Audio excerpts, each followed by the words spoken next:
Hi friends, good morning. तो अपन अपने topic पे चर्चा कर रहे थे।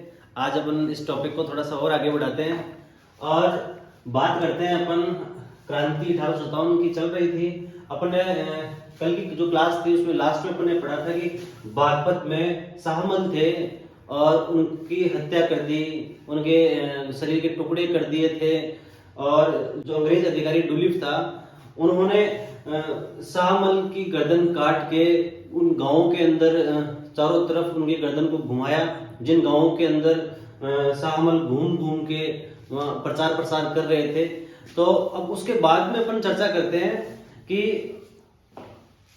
इस 1857 की क्रांति का जो विद्रोह जो चल रहा था उसका अंग्रेजी शासन के द्वारा किस प्रकार से दमन किया गया और कौन कौन सी जगह पे कौन कौन से लीडर्स ने इनका दमन किया, कौन कौन से अंग्रेज अधिकारियों ने इनका दमन किया। तो वो अपन आज की क्लास में पढ़ेंगे विस्तृत रूप से। उसके बाद में अपन पढ़ेंगे इस आंदोलन को असफल होने का क्या कारण था, क्यों ये असफल हुआ। तो अपन बात करते हैं विद्रोह का दमन। और सबसे पहले बात करते हैं दिल्ली की, क्योंकि अपन को पता था कि इस क्रांति का जो मेन मुख्य जो केंद्र था वो दिल्ली था। और दिल्ली के जो बादशाह थे वो थे बहादुर शाह जफर सेकेंड। और अपन ने पहले ये भी पढ़ा था कि बहादुर शाह जफर जो थे वो एज जो व्यक्ति थे उनकी उम्र जो लगभग थी 80 के आसपास थी। तो उन्होंने ये जो कमान दे रखी थी, पूरी की पूरी कमान जो दे रखी थी वो सूबेदार बख्त खान को दे रखी थी। तो हुआ ये, दिल्ली में 20 सितंबर 1857 को इस क्रांति को दबाने का प्रयास किया गया। इस क्रांति को दबाने वाले जो लीडर थे अंग्रेजी शासन के द्वारा वो थे जॉन निकोलसन और हडसन। हालांकि जॉन निकोलसन को भारतीय जो सैनिक थे उन्होंने इसको मार गिराया था इस समय, क्योंकि अपन को यह भी पता है कि भारतीय सैनिक बहुत ज्यादा उग्र थे और उनके रग रग में ये बसा हुआ था कि इस क्रांति के माध्यम से अपन को अंग्रेजों से छुटकारा पाना है। तो जॉन निकोलसन को तो इस क्रांति में दमन करने के टाइम में इसको मार दिया था, लेकिन हडसन बच गया था। और हडसन बाद में क्या किया कि जो बहादुर शाह जफर थे उनके 2 पुत्रों को और एक नाती को, इन तीनों को मार दिया और उनकी तीनों की गर्दन काट के जो लाल किला था उस पर लगा दिया। और ये इसलिए किया कि हडसन को ये लगे कि ये इनकी जो मुंडियां हैं ये लोग देखेंगे तो उनमें ये डर बैठेगा और ये मामला यहाँ शांति हो। और उसके बाद क्या किया कि बहादुर शाह जफर थे उनको गिरफ्तार किया। गिरफ्तार करने के बाद में उनके ऊपर एक केस चलाया गया और केस चला के उनको रंगून भेज दिया गया, रंगून की जेल में भेज दिया गया, जहां 1862 में बहादुर शाह जफर की मृत्यु हो गई। तो अपन ने इस प्रकार से अभी तक पढ़ा कि दिल्ली में किस प्रकार से कौन कौन से अंग्रेजी अधिकारियों के द्वारा दमन किया गया। अब आगे अपन बात करते हैं कानपुर की। तो कानपुर में जो नेतृत्व करते थे इस क्रांति के, उसको उनका नाम नाना साहेब था, अपन को पता था। पेशवा बाजीराव के जो दत्तक पुत्र थे उनके बारे में अपन ने पिछली क्लास के अंदर विस्तृत रूप से जाना था, जिनको दोनू पंत के नाम से भी जाना जाता है। बहुत बार ये एग्जाम में पूछा गया है। तो कानपुर में नाना साहेब थे, उनको 6 दिसंबर 1857 को इस क्रांति का दमन किया गया। उस अधिकारी थे वो थे कॉलिन कैंपवेल। तो कॉलिन कैंपवेल के द्वारा 6 दिसंबर 1857 को कानपुर में इस क्रांति का दमन किया गया और नाना साहेब चले गए नेपाल। उसके बाद में नेपाल जाने के बाद में उनका कोई पता नहीं था, ना उनके बारे में कोई प्रमाण मिला कि वो उनकी मृत्यु कहाँ हुई, कैसे हुई, उनका किसी को प्रमाण नहीं मिला। इनका जो साथ दे रहे थे वो तात्या टोपे दे रहे थे। पहले ये अपन को पहले क्लास के अंदर भी अपन ने इसके बारे में डिस्कशन किया है। और उसके बाद में जब नाना साहेब नेपाल चले गए तो तात्या टोपे आ गए झांसी, जहां झांसी में अपन को बताया कि रानी लक्ष्मीबाई इस क्रांति का नेतृत्व कर रहे थे। और झांसी में 18 जून 1858 को इस क्रांति का दमन किया गया। उससे पहले मार्च में भी हाई रोज के द्वारा यहाँ विद्रोह किया था, यहाँ आक्रमण किया गया था। और उस समय रानी लक्ष्मीबाई और तात्या टोपे दोनों चले गए ग्वालियर। और जैसा कि अपन को पता है कि ग्वालियर में सिंधिया राजवंश था, वो अंग्रेजों का काफी वफादार था। तो वहां की स्थिति को अपन को पता है। तो जून में जब वापिस हाई रोज ने यहाँ आक्रमण किया तो वहां इस समय झांसी की रानी लक्ष्मीबाई वीर गति को प्राप्त हो गई और तात्या टोपे बचकर चले गए। तात्या टोपे बचकर भाग गए। तो झांसी के अंदर के बारे में अपन चर्चा की। आगे अपन बात करते हैं लखनऊ की। लखनऊ में हेनरी हेवलॉक और जेम्स ओवरटन, इन दोनों ने पहले आक्रमण किया था। लखनऊ अवध की राजधानी है और लखनऊ में जो नेतृत्वकर्ता जो थे वो थे बेगम हजरत महल। बेगम हजरत महल ने इस क्रांति का लखनऊ में बहुत अच्छे तरीके से नेतृत्व किया था। और हेनरी हेवलॉक और जेम्स ओवरटन, ये दोनों जब आक्रमण किए तो इनको मात खानी पड़ी बेगम हजरत महल के सामने और ये युद्ध हार गए थे इस समय। लेकिन फिर मार्च 1858 में क्या हुआ कि कॉलिन कैंपबेल को भेजा गया यहाँ, क्योंकि कॉलिन कैंपबेल पहले ही कानपुर की में इसका सफलतापूर्वक दमन कर चुके थे इस क्रांति का। तो कॉलिन कैंपबेल एक्सपीरियंस थे। मैंने पहले भी कहा था कि कॉलिन कैंपबेल बहुत बुद्धिमानी थे। तो कॉलिन कैंपबेल ने इसका दमन किया और यहाँ इसको पूर्ण रूप से दमन कर दिया गया यहाँ। उसके बाद बरेली में 1859 के अंदर दमन किया गया, फैजाबाद में भी 1859 में दमन किया गया और बागपत में जैसे अपने चर्चा की थी कि 21 जुलाई 1857 को ही इसका दमन कर दिया गया। अब देखो 10 मई को इस क्रांति की शुरुआत हुई और 21 जुलाई को इसका दमन कर दिया गया। बागपत में जैसे अपने पहले ही इसके बारे में चर्चा कर ली कि शाहमल की हत्या कर दी गई थी, उनके सर को काट के गांव के अंदर घुमाया गया था। तो अपन ने उन सभी रियासतों की चर्चा कर ली जहां ये क्रांति चल रही थी और उसका दमन किस प्रकार से अंग्रेजी शासकों द्वारा किया गया। अब अपन बात करते हैं इस क्रांति के असफल होने के कारण। पहला जो कारण था, मुख्य कारण जो था वो था क्रांति पूरे भारत में नहीं हुई। ये जो क्रांति है वो पूरे भारत में पूर्ण रूप से नहीं फैली। अपन ने पहले ही क्लासों के अंदर इसके बारे में डिस्कशन किया था कि क्रांति जो थी मुख्य रूप से उत्तरी भारत में और हल्की सी पश्चिमी भारत के अंदर ये फैल पाई। साउथ इंडिया में तो इसका प्रचार प्रसार बहुत ही कम था, न के बराबर था। तो एक समय में एक साथ तो ये वैसे भी नहीं हुई और हुई तो पूरे भारत में नहीं हुई, क्यों उत्तरी भारत के अंदर ये पूर्ण रूप से हुई। उसके बाद साउथ इंडिया में और पूर्वी भारत के अंदर भी ये न के बराबर थी। तो पहला जो कारण था वो क्रांति पूरे भारत में नहीं फैली है, एक निश्चित जगह पे ही सिमट के रह गई। अब अपन बात करते हैं दूसरे पॉइंट की कि सभी वर्गों के लोगों ने हिस्सा नहीं लिया। एक्चुअल में सभी वर्गों के लोगों ने हिस्सा लिया, लेकिन मैं अगर ये कहूं कि सभी लोगों ने हिस्सा नहीं लिया। वर्ग तो सभी, लगभग सभी इसके अंदर पार्टिसिपेट हो गए थे। किसान वर्ग था, मजदूर वर्ग था, राजाओं का वर्ग जो था, उसके बाद में सैनिकों का था, सभी वर्गों ने हिस्सा लिया। एक बहुत मुख्य जो बड़े वर्ग ने हिस्सा नहीं लिया, उसके बारे में अपने कल हल्की सी चर्चा की थी कि शिक्षित वर्ग ने इसमें पूर्ण रूप से हिस्सा नहीं लिया, जो कि बहुत ज्यादा इंपॉर्टेंट था। क्योंकि शिक्षित वर्ग अगर इसमें हिस्सा लेता और बढ़ चढ़कर अगर पूर्ण रूप से हिस्सा लेता तो शायद अपन 1857 की क्रांति में सफल हो जाते। शिक्षित वर्ग जो था वो वैसे इंटेलिजेंट था, पढ़े लिखे लोग थे, उनके पास में अच्छी प्रकार की टेक्निक हो सकती थी, उनके पास में अच्छी प्रकार की वो रणनीति बना सकते थे, अच्छे प्रकार से वो लोगों को समझा सकते थे, लोगों को जागरूक कर सकते थे। लेकिन इनके हितों के टकराव की वजह से इन लोगों ने इस क्रांति में हिस्सा नहीं लिया और यही हमारा दुर्भाग्य था। अब तीसरी अपन बात करते हैं कि ब्रिटिश ईस्ट इंडिया कंपनी की तुलना में हथियार और तकनीक की कमी थी। एक्चुअल के अंदर अब ईस्ट इंडिया कंपनी के पास में हथियार जो थे वो मॉडर्न थे, वो अपने से पहले से ही आगे थे, हर प्रकार से अपने में आगे थे, वो टेक्निक के मामले में अपने से तो बहुत ज्यादा आगे थे और उनका जो पूरा सिस्टम चलता था वो इंग्लैंड से चलता था।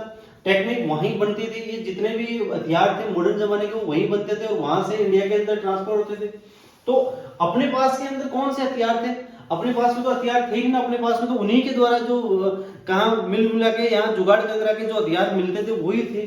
तो अपने जो सैनिक थे उनके पास में हथियारों की बहुत कमी थी, तकनीकी जो कमी थी वो तो थी और जो वर्ग अपने साथ में नहीं मिला वो इसकी कमी को पूरी कर सकता था, लेकिन वो अपने साथ में मिला ही नहीं, जिसके बारे में अपन चर्चा कर चुके हैं। शिक्षित वर्ग देखो, जिस समय ये क्रांति हुई उस समय सेना में 7 सैनिकों में से 6:1, 6:1 का जो अनुपात था, मतलब 6 सैनिक भारतीय थे और 1 सैनिक अंग्रेज था। इसके बावजूद भी ये क्रांति असफल हो गई। इसका बहुत बड़ा जो कारण था, मतलब 7 लोगों में से 6 लोग भारतीय और 1 लोग जो था वो अंग्रेज थे। इसके बावजूद भी अंग्रेजों की यहाँ सफल हो गए। उसका मेन सबसे बड़ा रीजन कुछ तो हथियार थे, मॉडर्न तकनीक थी और बहुत से सैनिक उनके पक्ष में भी थे। तो इसका रीजन ये है। समन्वय, चौथा पॉइंट, समन्वय और संगठन की कमी। समन्वय और संगठन की कमी के बारे में अपन मैं बात करूं तो एक्चुअल में जितने भी लोग थे, जितने भी शासक थे, उनके खुद के प्रॉब्लम थी मेन। वो देश को आजाद कराने के बारे में बहुत कम सोच रहे थे। उनके सबके पर्सनल इश्यूज थे। जैसे बहादुर शाह जफर जो था, वो उनकी बादशाही चली गई थी, दिल्ली में उनकी हुकूमत खत्म हो गई थी, तो इस कारण से वो रुष्ट थे।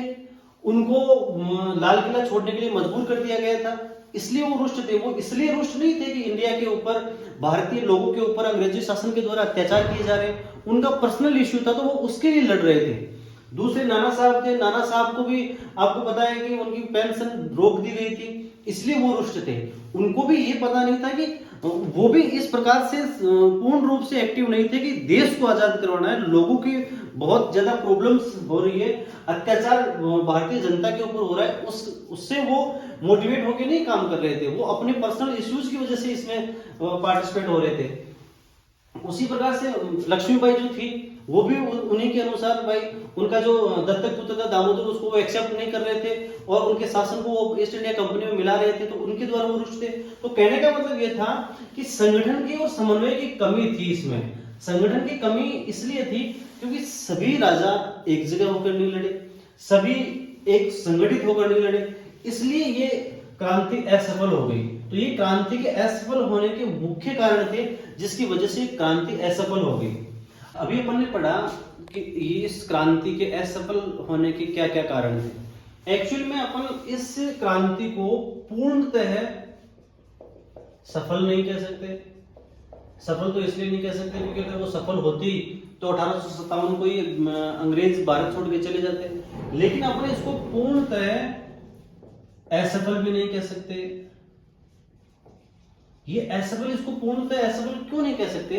क्योंकि हुआ ये कि 1857 तक यहां भारत के अंदर केवल ब्रिटिश ईस्ट इंडिया कंपनी का ही शासन था। मतलब भारत में ब्रिटिश ईस्ट इंडिया कंपनी ही यहां राज करती थी। वो जो भारत के अंदर जो नियम बनाने हैं, कानून बनाने हैं, जो भी यहाँ कोई ना कोई नीतियां बनानी है, वो पूरा का पूरा ब्रिटिश ईस्ट इंडिया कंपनी के आधिपत्य में ही था। लेकिन 1857 की इस क्रांति के बाद में यहां शासन जो चालू हुआ, वो हुआ इंग्लैंड की सरकार के द्वारा। मतलब इसको पूर्ण रूप से हटा दिया गया, भंग कर दिया गया। ईस्ट इंडिया कंपनी को यहां से हटा दिया गया और प्रथम वायसराय की यहां नियुक्ति की गई। तो 1857 के जस्ट बाद में ब्रिटेन की जो गवर्नमेंट थी, उनके द्वारा यह शासन चला गया। उसके बाद में जो भी नीतियां बनाई गई, जो भी कानून बनाए गए, वो सभी के सभी कानून बनाए गए ब्रिटिश जो गवर्नमेंट थी उसके द्वारा। तो अपन इसको पूर्णतः असफल भी नहीं कह सकते। अब अपन एक ऐसे टॉपिक पे बात करते हैं जो अपन को बहुत कम देखने को मिलता है इन टॉपिकों के बारे में। एक्चुअली में क्या है, ये जो नाम है तीनों, ये चित्रकारों के नाम है। और ये इधर जो नाम है, ये इनकी पेंटिंग के नाम है, इनके द्वारा बनाई गई पेंटिंग के। देखो, फेलिक्स विएतो एक चित्रकार हुए थे। देखो, होता यह है कि जब भारत के अंदर अत्याचार हो रहे थे अंग्रेजों के द्वारा, अंग्रेजी जो हुकूमत के द्वारा भारत के अंदर जो अत्याचार हो रहे थे, वो अत्याचार इंग्लैंड में किस प्रकार से दर्शाए गए थे अंग्रेजों के द्वारा, यहाँ के जो शासकों के द्वारा, वहां जो इंग्लैंड की पब्लिक के द्वारा किस प्रकार से वो बताए जा रहे थे, वो ज्यादा डिपेंडेंट था। और इन चित्रकारों को ये संदेश देने के लिए कहा गया कि आप इस प्रकार के चित्र बनाओ कि इंग्लैंड की जो पब्लिक है वो इनको देखकर और भड़के भारतीयों के खिलाफ। तो इन्होंने क्या किया, जैसे बेलिस बिएतो ने सिकंदराबाद नाम का एक चित्र बनाया, पेंटिंग बनाई इस प्रकार से, और उस पेंटिंग में यह दर्शाया गया कि अंग्रेजी जो लोग थे, अंग्रेजों के जो जवान थे, जो उनके नायक थे, उनको भारतीय पब्लिक मार रही है, उनकी गर्दन काट रही है, चारों तरफ अंग्रेज अफरा तफरी मचा रहे हैं। अब कहने का मतलब कि यहाँ भारतीय सैनिकों के द्वारा, भारतीय लोगों के द्वारा अंग्रेजों के ऊपर अत्याचार किए गए हैं, ये इन पेंटिंग में दिखाया गया। और वहां की पब्लिक को भी ये चीजें दिखाई गई। तो वहां की पब्लिक भारत के खिलाफ और ज्यादा उग्र होने के लिए कह रही थी, उनके जवानों को, इनके लोगों को, इनकी हुकूमत को, जो अंग्रेजों की जो सरकार थी उनको भी ये कह रहे थे कि आप अत्याचार करो, ऐसे लोगों के खिलाफ तो अत्याचार होने ही चाहिए। तो इस प्रकार से वहां अगर ये क्रूरता जो हकीकत थी, अगर वो हकीकत दर्शाई जाती तो वहां की जो गवर्नमेंट के खिलाफ वहां की पब्लिक भी हो सकती थी कि आप इस प्रकार से, क्योंकि बहुत से बुद्धिजीवी लोग वहां भी थे, तो वो ये कह सकते थे कि इंडिया के ऊपर इस प्रकार के आप अत्याचार मत करो, और वहां उनके खिलाफ उनकी पब्लिक हो सकती थी। तो उनको ऐसा बुलाया गया, उनको इस प्रकार से ही उनके माइंड सेट किया गया कि आप इस प्रकार के चित्र दिखाओ उनको कि उनको और ज्यादा क्रोध आए।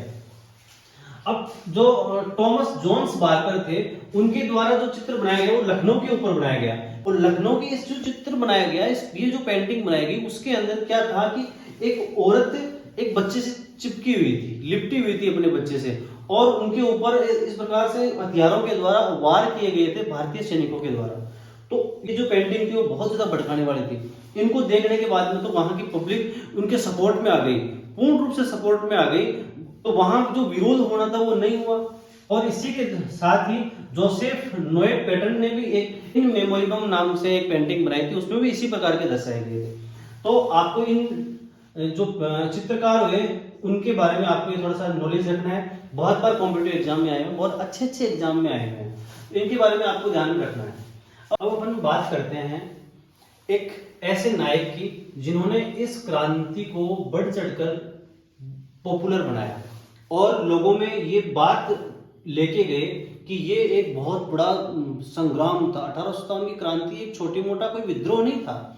उनके द्वारा ये तथ्य जुटाए गए, और ये तथ्य जुटा के उनके द्वारा ये बताया गया कि ये जो स्वतंत्रता संग्राम है ये बहुत बड़ी क्रांति थी, और ये क्रांति जो थी ये अंग्रेजों को बाहर भेजने की क्रांति थी।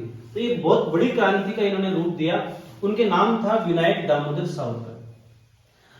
इनके द्वारा एक बुक छपी गई 1857 का स्वातंत्र्य समर नाम से किताब आई, और उस किताब को इन्होंने इस प्रकार से पब्लिश करवाया कि लोगों तक ये पहुंचे और सबको इस बारे में जानकारी मिले कि ये जो स्वतंत्रता संग्राम था ये बहुत बड़ा स्वतंत्रता संग्राम था, ये कोई छोटी मोटी क्रांति नहीं थी। इनके द्वारा ये कहा गया कि ऐसे ऐसे लॉजिक थे जिन लॉजिकों से अपन को ये पता चले कि ये वास्तव में बहुत बड़ी क्रांति थी। इनको इस बुक को पब्लिश करने के बाद में लोगों तक पहुंचाया और उनको संदेश दिया कि ऐसे क्रांतियां या इस प्रकार से अपन को जागरूक होना है कि अंग्रेज एक समय भारत को छोड़कर चले जाए। और 1857 से लेकर जब तक 1947 तक इंडिया देश आजाद नहीं हुआ, तब तक जितने भी क्रांतिकारी लोग थे उनको उनकी ये एक तरीके से गीता थी। जिस प्रकार से अपने हिंदू धर्म की सर्वश्रेष्ठ जो बुक है वो गीता है, तो इन जो क्रांतिकारी थे 1947 तक जितने भी क्रांतिकारी थे उनकी ये गीता थी। तो 1857 का स्वतंत्रता समर नाम की जो बुक थी ये प्रत्येक क्रांतिकारी अपने पास में रखते थे, और जब भी उनका कॉन्फिडेंस लूज होता था तो इस बुक को लेकर वो अपने कॉन्फिडेंस को वो हाई बनाने की कोशिश करते थे। तो बच्चों, अपन ने 1857 की क्रांति पूर्ण रूप से सही ढंग से अपन ने पढ़ी, सभी टॉपिक इसमें पढ़े, ये क्यों स्टार्ट हुई, इनके किन किन लोगों के द्वारा इसको सफल बनाने की कोशिश की गई, कौन से अंग्रेज नायकों के द्वारा इसका दमन किया गया, और उसके बाद में किस प्रकार से इसका ईस्ट इंडिया कंपनी का प्रभुत्व यहाँ से हट गया और डायरेक्ट अंग्रेजी सरकार के द्वारा इसका प्रभुत्व चला गया, ये शासन को चलाया गया। अब अपन आगे मिलते हैं अपनी नई क्लास में, तब तक के लिए जय हिंद जय भारत।